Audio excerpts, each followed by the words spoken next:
What's up guys, the Red Cloak here. Today is my chapter review for My Hero Academia chapter 335. And I've got to say, this chapter was very good and very consistent. It's been a while since I did a My Hero Academia chapter review, but I think right now I need to discuss what am I doing with my MHA chapter reviews.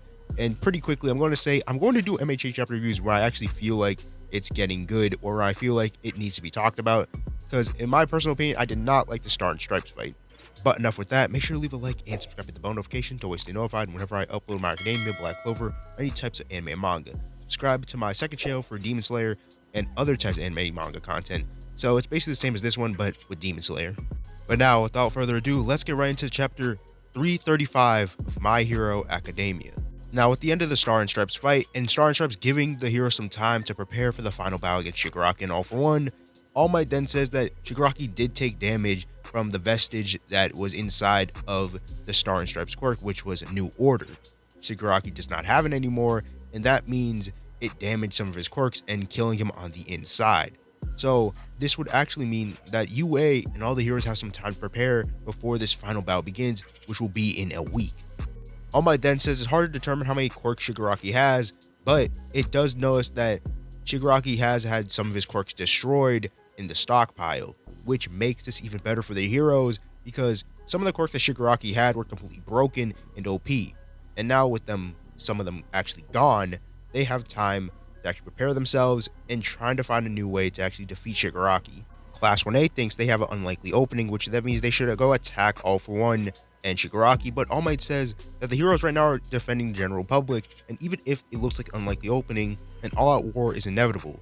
And not only that, All For One's too unpredictable, but their main targets are Shigaraki, All For One, Toya, and Toga, and the 6 Hayanomus in the Paranormal Liberation Front, which is a pretty deadly team to say the least. All Might says even though these guys seem like the main threat, but the main targets right now are the escaped prisoners. They need to get rid of them and put them back in jail.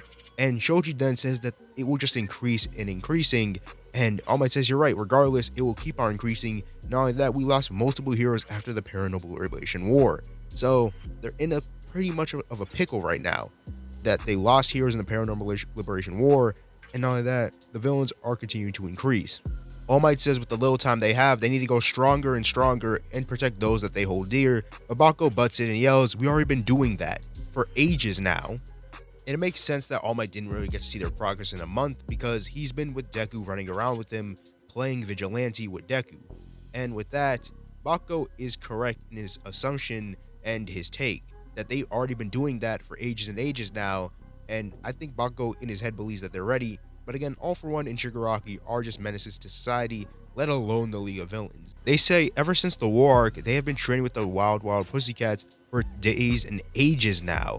And Tokoyami then says that they have the intention to fight alongside Deku in his battle against Shigaraki, which it seems like looks like Deku will not be alone in his quest to defeating All For One and Shigaraki. He'll be fighting alongside his friends, which is kinda bad if we're saying it here, but hey, whatever, their funeral, not mine. And Deku actually says that Bako wants to help him master One For All, but Bako in typical Bako fashion yells at Deku saying, "I didn't say no such thing, and did your vigilante hunt basically ruin your eardrums?" And I think Sato says something very funny, saying that all this character development, he really has not changed. Bakugo then confidently says that he wanted to test out his new move called Cluster, and if it's effective against a One For All wielder, it means it can be effective against Shigaraki. Which, okay, I guess you could say that, but hey, it's your funeral again, buddy. I don't want you getting hurt, but it's cool. And this panel here, it shows that Class 1A really has grown into top and amazing heroes of the next generation. And All Might says that All For One made one foolish move, is to help Class 1A grow into fantastic heroes. And this is why they're strong, All For One. And now we cut back to the villain side where we finally get to see Toga. It's been a while. And we finally get to see Shigaraki just completely lose. He's screaming on the floor in agony, and he's probably pissed. And All For One refers to Shigaraki as Other Me, and Shigaraki says, "I hate you, I'll kill you.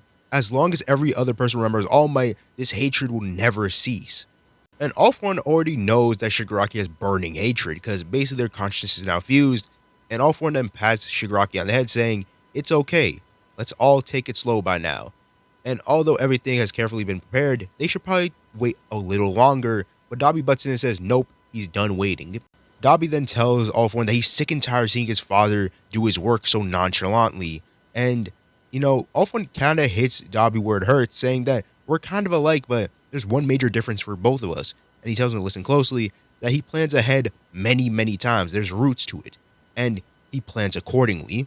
All For One then says he'll leave Shigaraki to be perfected, but now that Deku has gone back to UA and has been fortified in it. But, Toya, the thing that makes us so different is that I have good allies and friends. And the chapter ends as Kurahagakure has been shown to be the traitor, well, soon to be traitor by the end of it. Now, what do I think about this? About, Invisible Girl being the traitor? That she is so forgetful that she might be the traitor. Now, if she is the traitor, I hope there's a good motive for it, because I'm gonna be honest, Invisible Girl is just there, and I just don't care for her. But maybe Horikoshi can do that in the next coming chapters. And her motive for it. Is she evil? Is she, being threatened by All For One and to make her do this? Or is this just, evil to be evil situation? But the thing I want to understand is, what about Ayama? Come on, man. Like, there's been Ayama, teases of him being the, traitor, but no, come on, no Ayama. For me, I think it kind of makes sense for her being a traitor because no one really cares about her. She can go anywhere she wants, invisible. But I want to know how Ojiro feels. I know he's kind of pissed. And probably pissed that if she gets revealed as a traitor, then this might be bad. But still, I just hope that she maybe only knows the traitor, or she might just be the traitor itself, because I still have high hopes that it's still Ayama or Denki Kaminari, but hey, what can you do? And that is actually the end of the chapter. I'll give it a 7.5 out of 10. A pretty good chapter. I do think this is a great step up than the Star and Stripes fight.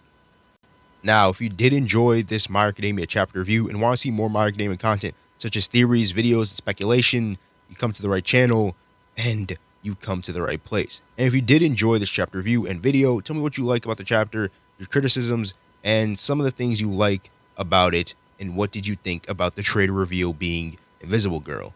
Now, I'm going to stop wasting you guys' time. It has been the Red Cloak. I'm going to head up out of here. Peace out, guys. And I'm out, guys. Peace. Have a great rest of the day, and happy late Thanksgiving. I did enjoy myself. Hope you enjoyed yourself as well. Peace, and see ya.